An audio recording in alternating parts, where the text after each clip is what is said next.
गोरखपुर के जंगल में टूनी चिड़िया अपनी बड़ी बहन लवली कबूतर के घर में रहती थी। टूनी के माँ बाप की मृत्यु टूनी के जन्म लेने के कुछ दिनों बाद ही एक कार दुर्घटना में हो गई थी। टूनी चिड़िया और मानू चिड़िया के बीच बहुत ही गहरी दोस्ती थी। वे दोनों अक्सर छुप छुप कर बातें किया करते थे। दोनों एक दूसरे को बहुत प्यार करते थे। दोनों एक दूसरे के बिना एक पल भी नहीं रहा करते थे। एक दिन टूनी और मानो एक पेड़ के नीचे बातें कर रहे थे। तभी उन्हें उनकी बड़ी बहन लवली कबूतर देख लेती है। क्या रे मनहूस टूनी, यही सब करने के लिए मैंने तुम्हें पाल पोस के बड़ा किया था। तुमने तो मेरी नाक कटवा दी। अब मैं समाज में क्या मुंह दिखाऊंगी। अच्छा होता कि तुम अपने माँ बाप के साथ ही मर जाती। तेरा क्या, अगर तुम इस लफंगे मानो के साथ किसी दिन भाग गई तो मेरा तो नाक ही कट जाएगी। रुको, आने दो तुम्हारे जीजा जी को, उनसे कह के तुम्हारे रिश्ते की बात करने को कहती हूँ। अब जल्दी ही तुम्हारी शादी करवा दूंगी। आज से तेरा बाहर जाना, अंदर आना, घूमना फिरना सब बंद। दीदी ऐसा मत करो, मैं मानू के बिना नहीं जी पाऊंगी। अगर आपको मेरी शादी करवानी है तो मानू से करवा दो। फिर टूनी की बड़ी बहन लवली कबूतर टूनी को घर में बंद कर देती है। कुछ ही दिनों बाद लवली कबूतर टूनी की शादी एक गरीब परिवार में करा देती है। टूनी का पति कालू कौवा मजदूरी किया करता था। टूनी इसे अपनी किस्मत समझकर अपने ससुराल में खुशी खुशी रहने लगती है। टूनी बहू, तुम्हारे पास जितना भी जेवर है मुझे दे दो, उससे मैं अपनी बेटी की शादी करवाऊंगी। लेकिन माँ जी, ये तो मेरे माँ बाप की आखिरी निशानी है। मैं अपने जेवर आपको नहीं दे सकती। मुझसे जुबान लगाती है। देख टूनी, आज के बाद मुझसे जुबान मत लगाना, वरना तेरे लिए अच्छा नहीं होगा। नहीं तो मैं तुझे पीछे वाले जंगल में गाड़ दूंगी और किसी को कुछ पता भी नहीं चलेगा। वैसे भी तेरे माँ बाप तेरे पैदा होते ही मर गए। टूनी अपने सास की बातें सुनकर काफी डर जाती है। ठीक है माँ जी, मैं अपने सारे जेवर लाती हूँ।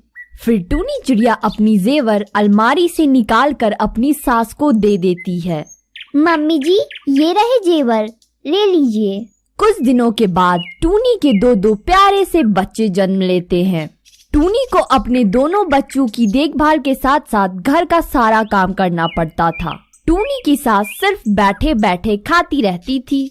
फिर एक दिन टूनी अपनी पति कालू से कहती है, सुनिए जी, मैं अपने दोनों बच्चों को संभालूं या घर का काम करूं? अब माँ जी को बोले ना कि घर के कामों में थोड़ी मेरी हाथ बटाए या मेरे बच्चों को कुछ देर के लिए संभाले। टूनी की ये सारी बातें उसकी सास सुन लेती है। क्या रे कलमुही, तू मेरे बेटे को मेरे खिलाफ भड़का रही है? क्या चुगली लगा रही हो? देख कालू, सारी प्रॉपर्टी अभी भी मेरे नाम पर ही है। अगर तुमने मेरे खिलाफ कुछ भी उल्टी सीधी हरकत की तो मैं तुम दोनों को और तुम्हारे दोनों बच्चों को अपने घर से निकाल फेंकूंगी। इस तरह टूनी की सास अपनी बहू टूनी चिड़िया को डरा धमका कर उससे घर का सारा काम करवाती। काम में कुछ गलती या कमी होने पर कभी कभी टूनी चिड़िया की पिटाई भी कर देती। इस तरह टूनी अपने सास के अत्याचार से तंग आकर एक दिन टूनी चिड़िया अपने दोनों बच्चों को लेकर घर छोड़कर चली गई। रास्ते में उन्हें कुछ पक्षियाँ चूड़ी और लिपस्टिक बेचते नजर आए।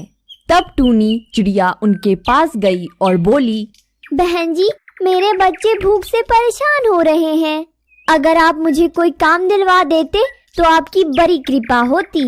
हाँ बहन, ये लो चूड़िया और लिपस्टिक, इसी जंगल में बेच आओ और जब मुनाफा होगा उसमें हम दोनों 50-50 के हिस्सेदार होंगे। ठीक है बहन जी। यह कहकर टूनी चिड़िया जंगल में चूड़िया और लिपस्टिक बेचने चली जाती है। चूड़ी ले लो चूड़ी, कम दामों में अच्छी अच्छी चूड़ी, इससे बढ़िया चूड़ी आपको कहीं नहीं मिलेगी। बहन जी, वो लाल वाली चूड़िया मुझे दे दो। हाँ हाँ बहन जी, लीजिए चूड़ी। बहन जी, इस चूड़ी का दाम क्या है? मात्र 200। और लिपस्टिक का? मात्र 150। आप इतनी कड़ी धूप में चूड़िया बेच रही हो, ये लीजिए आपके पैसे और कुछ टिप ये भी रख लीजिए।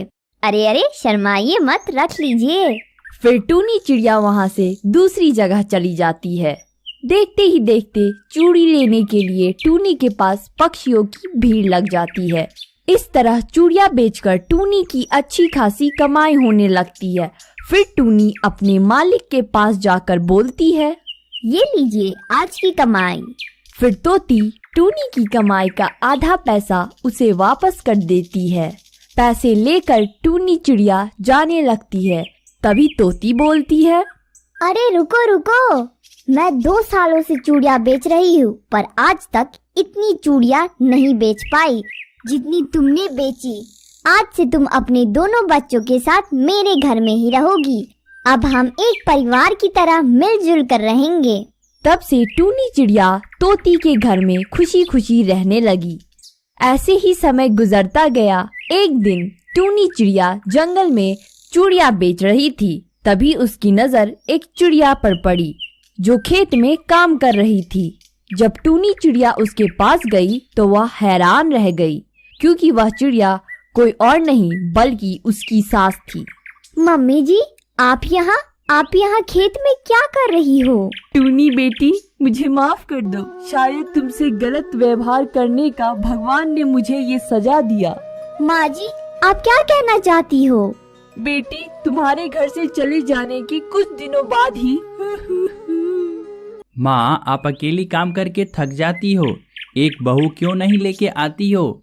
टूनी कितनी अच्छी थी, पर आपको उसका काम नजर ही नहीं आता था। अब आपको पता चल रहा है ना कि काम करने पर कितनी थकान होती है। हाँ बेटा, आज अगर टूनी बहू होती तो मुझे ये दिन नहीं देखना पड़ता। मम्मी, मैं काम पे जा रहा हूँ, खाना बना के रखिएगा। यह कहकर कालू कौवा काम पर चला जाता है। शाम के समय कालू कौवा काली कौवी के साथ शादी करके अपने साथ लेकर आ जाता है। मम्मी, आज से यह तेरी बहू है, मैंने इससे शादी कर ली है। और काली, ये मेरी माँ है। आओ आओ बहू, बहुत दूर से आई हो, भूखी होगी, आओ खा लो। मम्मी, हम दोनों ने खाना खा लिया है, आप खाना खा लीजिए और सो जाइए। फिर देखते ही देखते रात हो जाती है। सुबह होने पर काला कौवा की मम्मी काली कौवी से बोलती है, अरे बहू काली, सुनती हो? घर में बहुत काम पड़ा है, जल्दी से बर्तन धोकर नाश्ता बना दो, कालू बेटा काम पर जाएगा। अपनी सास की बातें सुनकर काली कौवी बर्तन मांजने लगती है। फिर कुछ देर के बाद कालू कौवा काम के लिए घर से निकल जाता है। कालू के घर से जाते ही काली कौवी बोलती है, क्या रे बुढ़ी, तू मुझसे काम करवाएगी और खुद आराम करेगी? जल्दी उठ और झाड़ू लगा। बड़ी मालकिनी बनती रहती हो, तुम जानती नहीं कि मैं कौन हूँ।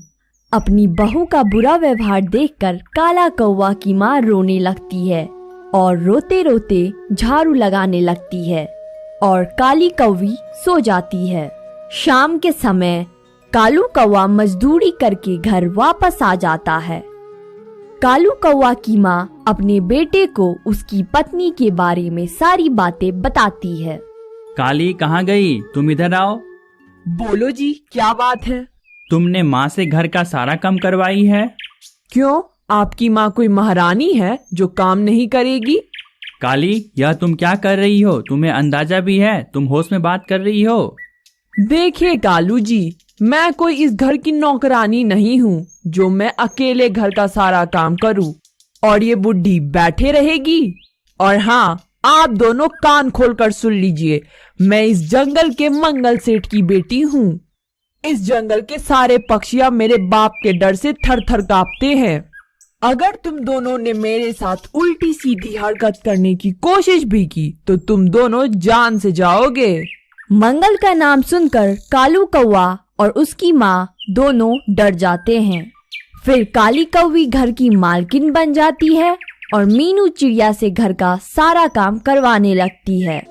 बेटी, मैं काली के कहर से परेशान होकर अपना घर छोड़कर जंगलों में भटक रही हूँ, मुझे माफ कर दो बेटी। अगर मैंने तुम्हें परेशान नहीं किया होता तो आज ये दिन नहीं देखना पड़ता। मम्मी जी, आप परेशान मत होइए, आप चलिए मेरे साथ।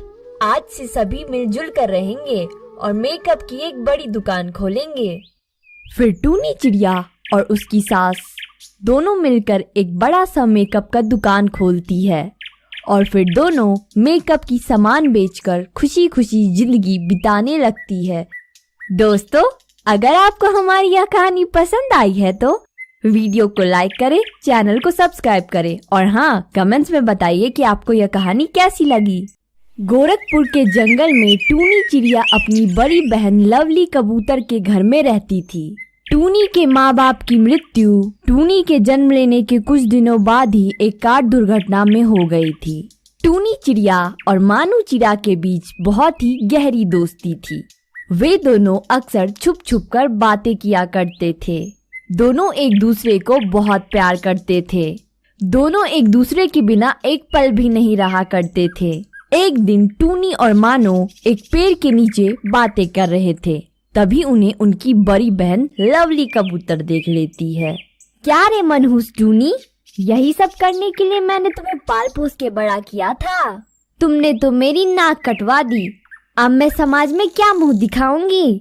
अच्छा होता कि तुम अपने माँ बाप के साथ ही मर जाती।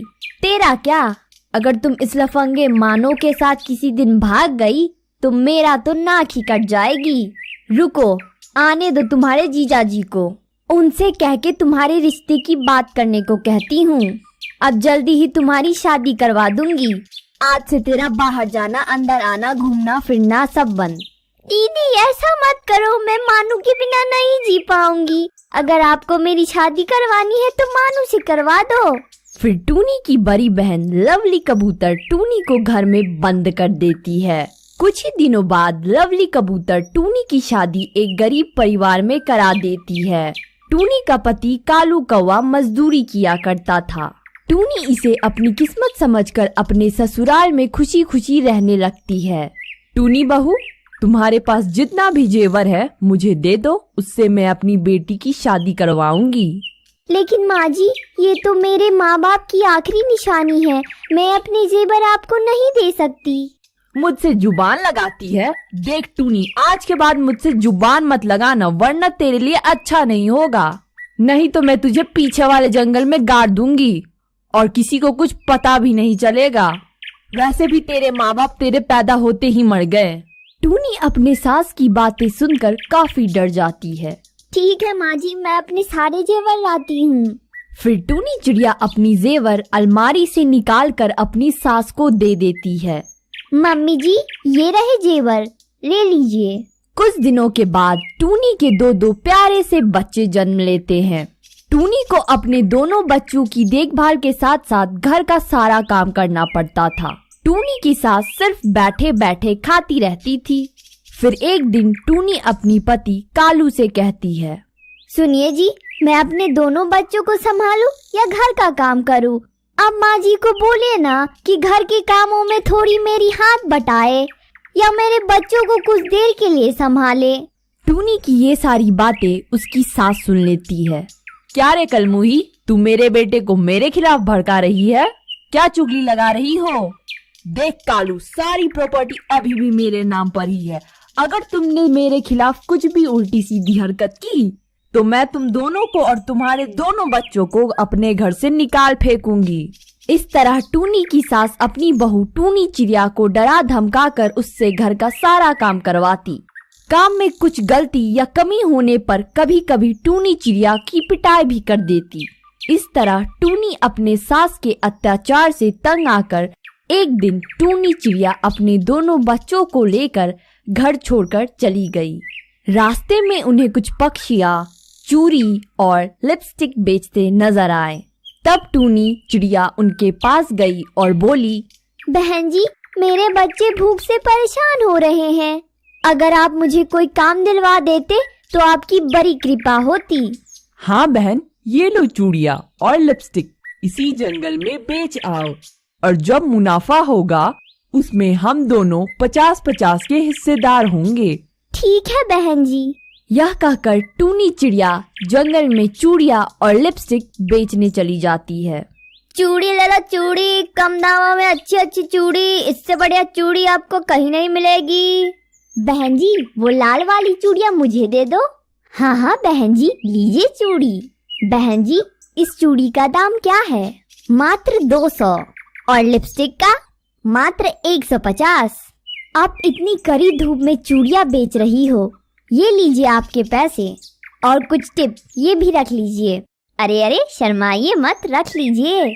फिर टूनी चिड़िया वहाँ से दूसरी जगह चली जाती है। देखते ही देखते चूड़ी लेने के लिए टूनी के पास पक्षियों की भीड़ लग जाती है। इस तरह चूड़ियाँ बेचकर टूनी की अच्छी खासी कमाई होने लगती है। फिर टूनी अपने मालिक के पास जाकर बोलती है, ये लीजिए आज की कमाई। फिर तोती टूनी की कमाई का आधा पैसा उसे वापस कर देती है। पैसे लेकर टूनी चिड़िया जाने लगती है। तभी तोती बोलती है, अरे रुको रुको, मैं 2 सालों से चूड़ियाँ बेच रही हूँ, पर आज तक इतनी चूड़ियाँ नहीं बेच पाई जितनी तुमने बेची। आज से तुम अपने दोनों बच्चों के साथ मेरे घर में ही रहोगी। अब हम एक परिवार की तरह मिलजुल कर रहेंगे। तब से टूनी चिड़िया तोती के घर में खुशी खुशी रहने लगी। ऐसे ही समय गुजरता गया। एक दिन टूनी चिड़िया जंगल में चूड़ियाँ बेच रही थी। तभी उसकी नजर एक चिड़िया पर पड़ी जो खेत में काम कर रही थी। जब टूनी चिड़िया उसके पास गई तो वह हैरान रह गई, क्योंकि वह चिड़िया कोई और नहीं बल्कि उसकी सास थी। मम्मी जी, आप यहाँ खेत में क्या कर रही हो? टूनी बेटी, मुझे माफ कर दो। शायद तुमसे गलत व्यवहार करने का भगवान ने मुझे ये सजा दिया। माँ जी, आप क्या कहना चाहती हो? बेटी, तुम्हारे घर से चले जाने के कुछ दिनों बाद ही माँ, आप अकेली काम करके थक जाती हो, एक बहू क्यों नहीं लेके आती हो? टूनी कितनी अच्छी थी, पर आपको उसका काम नजर ही नहीं आता था। अब आपको पता चल रहा है ना कि काम करने पर कितनी थकान होती है। हाँ बेटा, आज अगर टूनी बहू होती तो मुझे ये दिन नहीं देखना पड़ता। मम्मी, मैं काम पे जा रहा हूँ, खाना बना के रखिएगा। यह कहकर कालू कौवा काम पर चला जाता है। शाम के समय कालू कौवा काली कौवी के साथ शादी करके अपने साथ लेकर आ जाता है। मम्मी, आज से यह तेरी बहू है। मैंने इससे शादी कर ली है। और काली, ये मेरी माँ है। आओ आओ बहू, बहुत दूर से आई हो, भूखी होगी, आओ खा लो। मम्मी, हम दोनों ने खाना खा लिया है, आप खाना खा लीजिए और सो जाइए। फिर देखते ही देखते रात हो जाती है। सुबह होने पर काला कौवा की मम्मी काली कौवी से बोलती है, अरे बहू काली, सुनती हो? घर में बहुत काम पड़ा है, जल्दी से बर्तन धोकर नाश्ता बना दो, कालू बेटा काम पर जाएगा। अपनी सास की बातें सुनकर काली कौवी बर्तन मांजने लगती है। फिर कुछ देर के बाद कालू कौवा काम के लिए घर से निकल जाता है। कालू के घर से जाते ही काली कौवी बोलती है, क्या रे बुड्ढी, तू मुझसे काम करवाएगी और खुद आराम करेगी? जल्दी उठ और झाड़ू लगा। बड़ी मालकिनी बनती रहती हो। तुम जानती नहीं कि मैं कौन हूँ। अपनी बहू का बुरा व्यवहार देखकर काला कौवा की माँ रोने लगती है और रोते रोते झाड़ू लगाने लगती है और काली कौवी सो जाती है। शाम के समय कालू कौवा मजदूरी करके घर वापस आ जाता है। कालू कौवा की माँ अपने बेटे को उसकी पत्नी के बारे में सारी बातें बताती है। काली, कहाँ गई? तुम इधर आओ। बोलो जी, क्या बात है? तुमने माँ से घर का सारा काम करवाई है। क्यों, आपकी माँ कोई महारानी है जो काम नहीं करेगी? काली, यह तुम क्या कर रही हो? तुम्हें अंदाजा भी है? तुम होश में बात कर रही हो? देखिए कालू जी, मैं कोई इस घर की नौकरानी नहीं हूँ जो मैं अकेले घर का सारा काम करूँ और ये बुढ़ी बैठे रहेगी। और हाँ, आप दोनों कान खोलकर सुन लीजिए, मैं इस जंगल के मंगल सेठ की बेटी हूँ। इस जंगल के सारे पक्षियाँ मेरे बाप के डर से थर थर कांपते हैं। अगर तुम दोनों ने मेरे साथ उल्टी सीधी हरकत करने की कोशिश भी की तो तुम दोनों जान से जाओगे।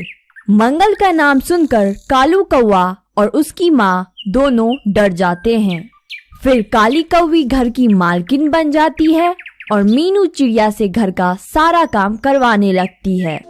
बेटी, मैं काली के कहर से परेशान होकर अपना घर छोड़कर जंगलों में भटक रही हूँ।